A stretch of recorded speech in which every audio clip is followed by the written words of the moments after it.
High বন্ধুরা, লাইফের সবথেকে একটা খারাপ পরিস্থিতিতে আমি পড়েছি। কখনো আমি ভাবতেও পারিনি যে আমি এরকম একটা খারাপ পরিস্থিতির মধ্যে আমি পড়তে পারবো বা পড়বো। তো সেরকম একটা পরিস্থিতিতে পড়েছি, যেটা তোমাদের সাথে আমি শেয়ার করছি। আসলে আমি ক্রেডিট কার্ড ব্যবহার করি, সবাইকে ইন্সপায়ারও করতাম যে ক্রেডিট কার্ড ব্যবহারের জন্য, কিন্তু ক্রেডিট কার্ডের জন্য আমি এরকম একটা পরিস্থিতিতে পড়ে যাবো এটা আমি কখনো ভাবতে পারিনি। তো আমি ক্রেডিট কার্ড দিয়ে কিছু টাকা খরচ করেছিলাম, বেশ কিছু টাকা, দুটি ব্যাংকের ক্রেডিট কার্ডের, কিন্তু তার বিল চলে এসেছে এবং বিল দেওয়ার পরিস্থিতিতে আমি নেই, সত্যিই নেই। কারণ আমার এখন ইনকাম অফ সোর্স বলতে কিচ্ছু নেই, না চাকরি আছে, না ব্যবসা আছে, না কিছু আছে।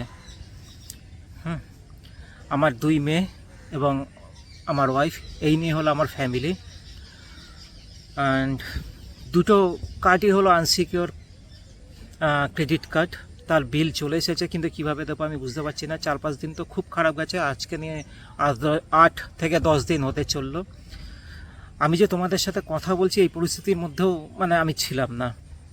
কারণ খুব আমি রাত্রে 8 ঘন্টা পর্যন্ত ঘুমাতে পারিনি, এরকম পরিস্থিতির মধ্যে ছিলাম প্রথম 3-4 দিন।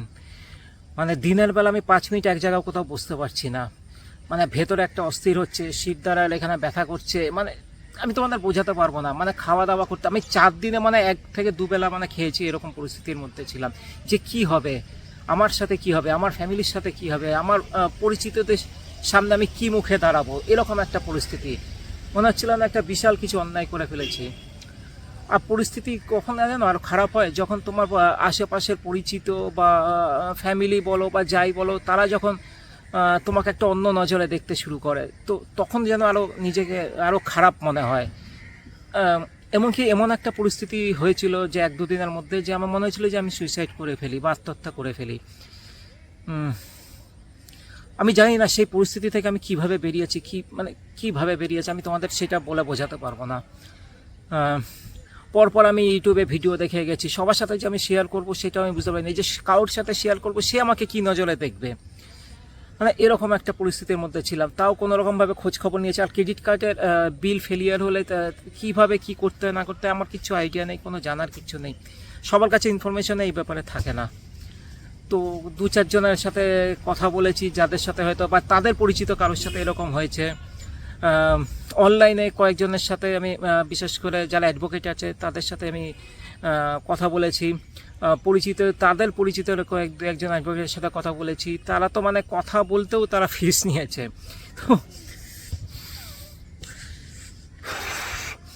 তো সেই যে আমি ফিসটা দেব, সেই পরিস্থিতিতে আমি ছিলাম না। সত্যি কথা বলতে, তাদের সাথে কথা বলার জন্য তারা টাকা নিয়েছে, কিন্তু সেই টাকাটা দেওয়ার মতো পরিস্থিতিতে আমার ছিলাম না বা এখনও নেই। তো বুঝতে পারছো কী পরিস্থিতিতে আমি আছি। তো আমি জানি না আমার সাথে কী হবে। তো যাই হোক, অ্যাডভোকেটের সাথে কথা বলেছি, তারা বলেছে আপনার থানা, পুলিশ, জেল হবে না, যেহেতু এগুলো আনসিকিওর লোনের মধ্যে পড়ে।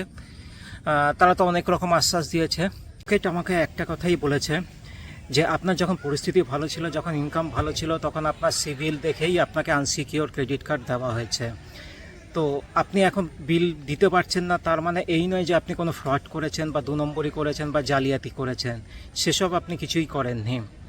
আপনার পরিস্থিতি এখন খারাপ, তাই আপনি দিতে পারছেন না। কিন্তু সত্যিই আমি জানি না আমার সাথে কী হবে, কীভাবে আমি মোকাবেলা করব, কিভাবে কার সাথে কি কথা বলবো, আমার কোনো আইডিয়া নেই, কোনো কিচ্ছু নেই। আমি একবারও বলছি না আমি ব্যাংকের টাকা দেবো না, পালিয়ে যাব বা কিছু, সেসব কিচ্ছু নাই। আমার পরিস্থিতি যেদিনই ভালো হবে আমি ব্যাংকের টাকা সম্পূর্ণভাবে শোধ করে দেবো, কিন্তু সেই পরিস্থিতিতে আমি নেই। আমার বর্তমানে 1 টাকাও নেই যে আমি ব্যাংকে 1 টাকাও দেবো। তো এই পরিস্থিতি কি হবে না হবে আমার কোনো আইডিয়া নেই, কোনো কিচ্ছু নেই। তো যা কিছু আমার সাথে, এই ভিডিওটা করার একটাই কারণ আমার মতো পরিস্থিতিতে যদি কেউ পড়ো, আমার পরবর্তী ভিডিওগুলো যেগুলো আসবে সেগুলো দেখে অন্তত বুঝতে পারবে যে একটা মানুষের সাথে কি হতে পারে ক্রেডিট কার্ডের বিল পেমেন্ট না হলে। তো সেই কারণেই আমার এই ভিডিওটা করা। তো আমার সাথে যা যা ঘটবে আমি প্রত্যেকটা ভিডিও করে আমি তোমাদের সাথে শেয়ার করব, অন্তত কারোরও যদি কিছুটা উপকারে হয়, তো সেই জন্যই করা, আর কিচ্ছু নয়। বাদ বাকি দেখা যাক কি হয়। সাথে থেকো, পাশে থেকো। আজকের মতো রাখছি।